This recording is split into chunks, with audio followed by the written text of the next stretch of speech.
The press briefing was winding down, the air thick with the usual mixture of anticipation and routine. Karoline Leavitt, poised and composed, stood at the podium.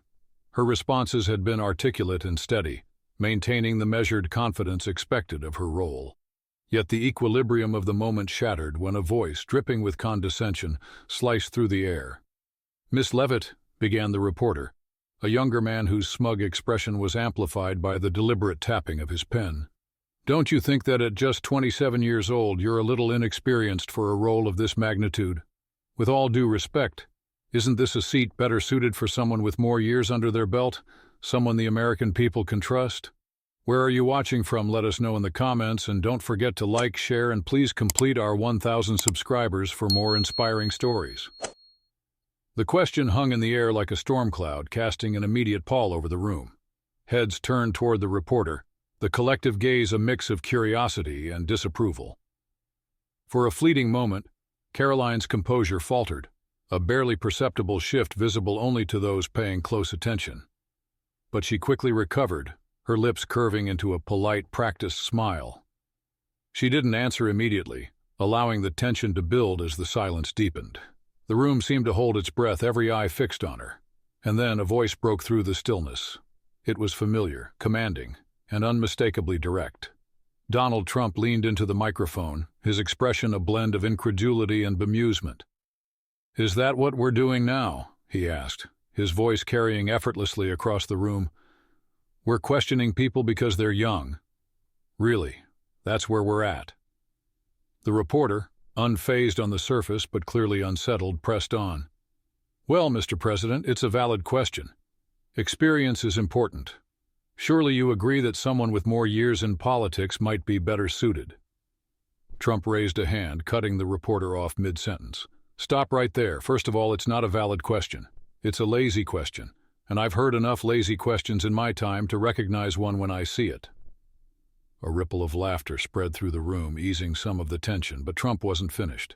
His tone shifted, growing sharper, more resolute. "Second of all, don't pretend you're concerned about experience. You're not concerned about experience. You're concerned about her being someone you can't predict, someone you can't control." The reporter's confidence visibly wavered as Trump continued, his words striking with the precision of a hammer meeting a nail. "You know, it's funny," Trump said, gesturing toward the reporter. "You never ask the people who've been in Washington for 20, 30, or 40 years, decades collecting dust and doing nothing for the American people, about their experience. You never wonder if their fancy suits and endless committees have qualified them for anything. No, you're perfectly fine with them staying in their positions forever, talking and talking while never getting anything done." The room seemed to shift, the atmosphere charged with a mix of discomfort and revelation. Reporters exchanged glances, some nodding in reluctant agreement. Trump's polarizing presence was undeniable, but so too was the truth in his words. He turned to Karoline, who sat quietly, her expression neutral but her eyes betraying a flicker of gratitude. "Karoline here," Trump continued. "She's 27. I say that's an advantage. She's not part of the old boys club. She hasn't spent decades making backroom deals and selling out the American people. She's done more by this age than most people do in their lifetime." He paused, letting his words settle. "But you—" He pointed directly at the reporter, his tone hardening. "You sit there in your chair, acting like age is the only thing that matters. Why? Because she's not your idea of a politician. Do you even know what you're doing when you ask questions like that? It's not journalism, it's not reporting on the truth, it's bias, plain and simple. You don't like that she doesn't fit your narrative, so you throw out the age card. Creative. Very creative." The reporter opened his mouth, but Trump raised a finger, silencing him effortlessly. No, don't even try it. I've heard this nonsense for years. You don't respect the voters who chose her, who believe in her. You don't even respect her. All you want to do is tear her down because she's not the kind of politician you're used to. Well, guess what? That's exactly why she's sitting here, and you're asking the cheap questions. The room erupted in murmurs, and a few reporters even clapped before catching themselves. Karoline, still silent, allowed a faint smile to grace her lips. Trump wasn't merely defending her, he was reshaping the narrative around her. His words weren't just a shield. They were a sword, cutting through preconceived notions with unapologetic force. As the murmurs subsided, Trump's voice softened, but his intensity remained. "Here's the deal," he said, his gaze sweeping the room. "Karoline is exactly what this country needs. Someone new, someone fresh, someone who has the courage to stand up even when the deck is stacked against her. You don't like it? Tough. Get used to it. Because that's how movements start. That's how change happens." He leaned back, a faint grin playing at the corners of his mouth. The reporter sat frozen, his earlier smugness replaced by a mixture of disbelief and resignation. Karoline caught Trump's eye and gave him a small nod, a silent acknowledgement of his unwavering support. The moment lingered, heavy with significance, before the room slowly returned to its rhythm. For Karoline, the confrontation wasn't just a defense of her qualifications. It was a validation of her presence, a reminder that she wasn't merely holding her ground. She was redefining it. The atmosphere in the room had settled slightly after Donald Trump's fiery defense, yet the air remained thick with tension. All eyes were still on Karoline Leavitt. For a brief moment she could have chosen to remain silent, letting Trump's words stand as the final say. But Karoline knew this was her moment, not just to defend herself but to define her leadership. She stood, her movements deliberate and composed, and reached for the microphone. The faint hum of reporters whispering fell silent as she began to speak. "Thank you, Mr. President," she said, her voice steady but imbued with a quiet strength. "I appreciate your words and your defense, but let me clarify something.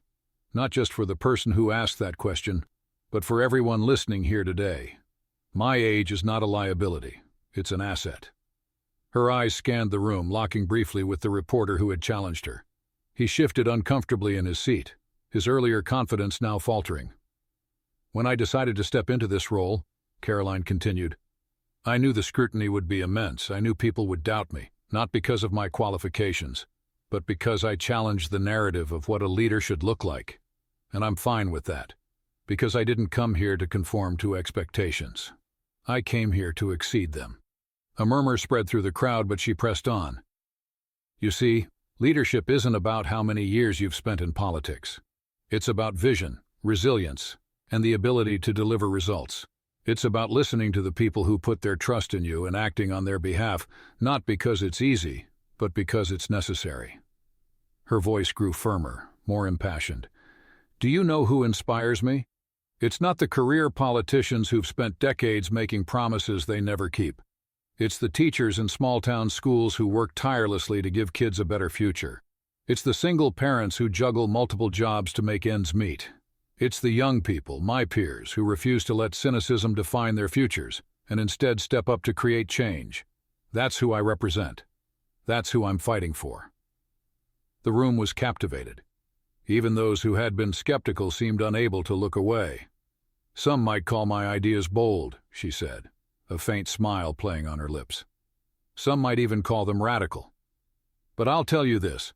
Boldness is what has driven every meaningful change in history. If being young means I'm willing to take risks to make this country better, then so be it. I wear that as a badge of honor."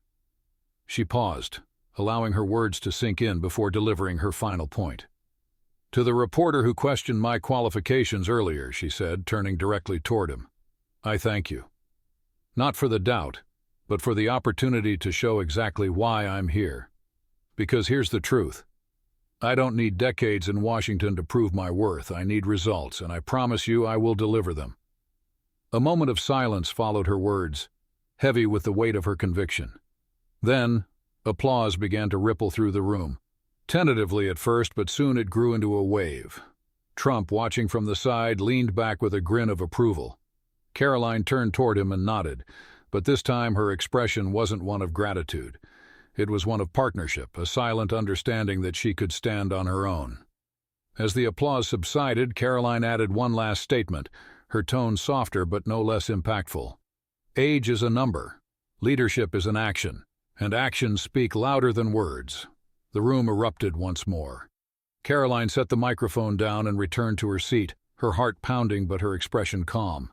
She had seized her moment, not as a politician defending herself, but as a leader, claiming her ground. The narrative had shifted. Karoline Leavitt was no longer a question mark in the eyes of those who doubted her. She was a force to be reckoned with, a leader for a new generation.